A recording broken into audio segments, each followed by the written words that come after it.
ముఖ్యమంత్రి గారికి నేను ఎందుకు 72 గంటలు టైం అంటున్నా అంటే, మళ్ళీ మీరు అక్కడికి చర్చకు వచ్చి బేసిన్లు బెండకాయలు అని చెప్పి ఆయనతో ఉన్న పరువు తీసుకుంటే తెలంగాణ ముఖ్యమంత్రి పరువు పోతుంది. ఇప్పటికే మీరు ఎంత సిగ్గుమాలిన వ్యక్తి ఇప్పటికే అందరికి అర్థమైపోయింది.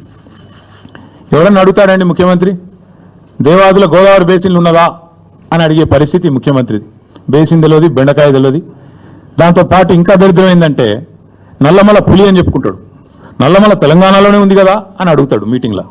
అంటే ఇంత నికృష్టమైన వ్యక్తి కాబట్టే కొద్దిగా ప్రిపేర్ అయ్యేందుకు టైం వారికి 72 గంటల సమయం ఇస్తా ఉన్నాం. లేదు ముఖ్యమంత్రి గారు కనుక ముచ్చటపడి లేదా మా సొంత ఊరికే రండి కొండారెడ్డిపల్లి కంటే అక్కడికైనా వస్తాం, లేదు మా సొంత నియోజకవర్గం కొడంగల్లో పెడతా నేను అంటే నీ ఇష్టం అక్కడైనా పెట్టు, లేదు మా నాయకుడు కేసీఆర్ గారి సొంత ఊరు చింతమడకకు వస్తావా అక్కడ రెడీగా ఉంటాం, లేదు మా నాయకుడు కేసీఆర్ గారి నియోజకవర్గం గజ్వేలు అక్కడికి వస్తావా నీ ఇష్టం, ఊరు నీ ఇష్టం, ప్లేస్ నీ ఇష్టం, సమయం డేటు అన్నీ నీ ఇష్టం, నేను రెడీ, మా పార్టీ తరఫున నీ సవాల్ని స్వీకరిస్తూ ఉన్నాం. ఇందులో ముఖ్యమంత్రి గారి తరఫున ముఖ్యమంత్రి గారు ఇచ్చిన సవాల్ను పార్టీ తరఫున నేను స్వీకరిస్తూ ఉన్నా.